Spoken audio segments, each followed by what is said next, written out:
Well, yeah, my God, I thought my husband was still living. Now, where'd you think he was?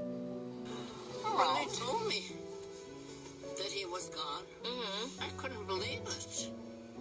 But you're okay, though, right? Well, I don't know. You're okay, Graham. Graham, you're okay. Listen up. Here, give me the hand. We do the hand holding. Listen up. Fritz, you know his name, right? Fritz? Yeah. He's been gone for 6 years and he died in his sleep.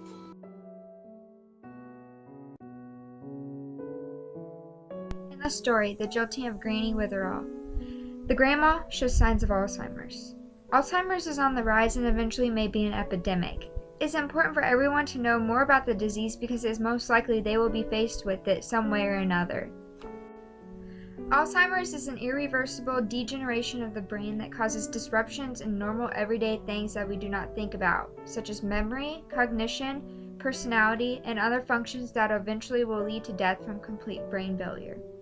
Today, more than 5 million people in America alone live with the disease, and by 2050, it is estimated that nearly 15 million people will be diagnosed with Alzheimer's. In the world, nearly 44 million people are diagnosed, making it to where every 4 seconds a new case occurs. Alzheimer's is the 6th leading cause of death in the United States. Many people believe that Alzheimer's is a new disease, but however, it is said that ancient Greeks and Romans described symptoms resembling Alzheimer's.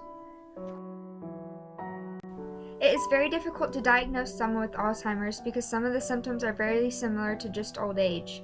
But today, there is technology that allows doctors to make a more accurate diagnosis.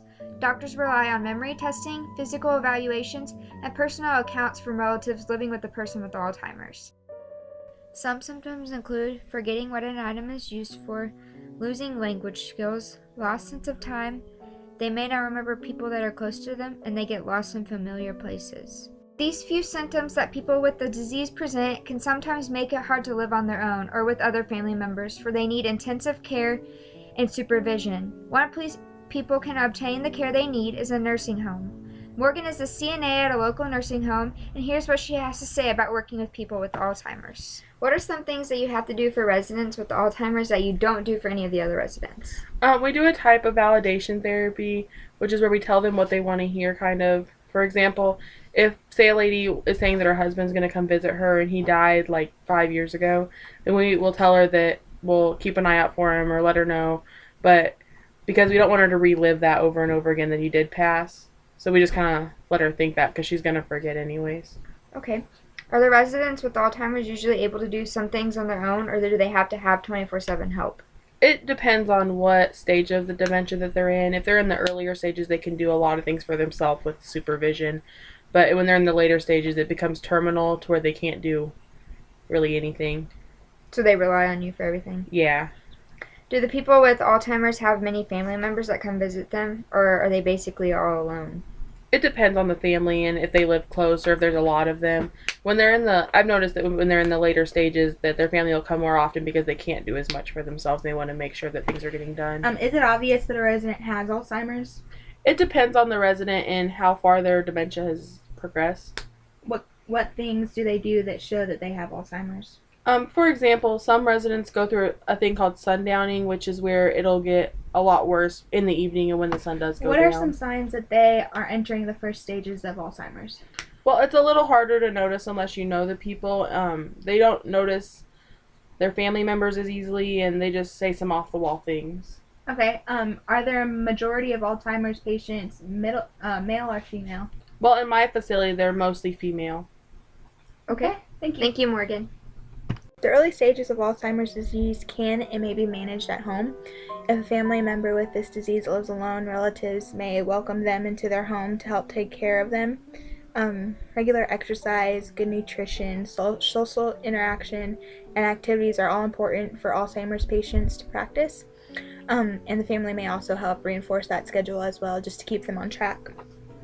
Treatment for Alzheimer's cases are based on several major factors, and these factors include age, overall health of patient, medical history, tolerance for specific medicines, and the patient and caregiver's opinions and preferences on the different types of treatments.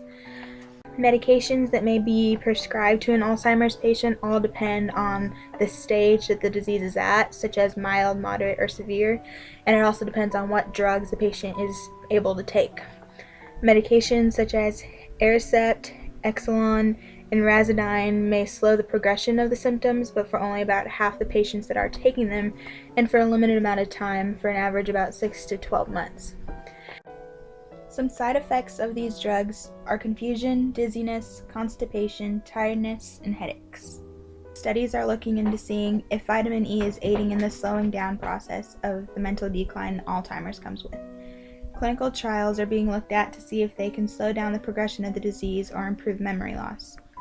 There are also many studies being done to see if Alzheimer's can be detected earlier before the horrible symptoms start to surface. This picture shows a deterioration of the hippocampus, which is where all your memory is stored in your brain, and you can clearly see that the memory and language portion of this brain are being eaten away by Alzheimer's disease. This patient most likely has trouble with verbal skills and probably even remembering things that you and I just recall normally on a daily basis. With more than 5 million people diagnosed with Alzheimer's today, it is obvious that this disease is not picky about who will obtain it. With it being estimated that the disease will continue growing, it is good for research to grow as well in order for us to put this disease to a halt or at least to slow it some way or somehow. Everyone will be faced with the disease in some way or another, whether it's a loved one diagnosed with it or them themselves, so to be well informed on the topic is a good thing.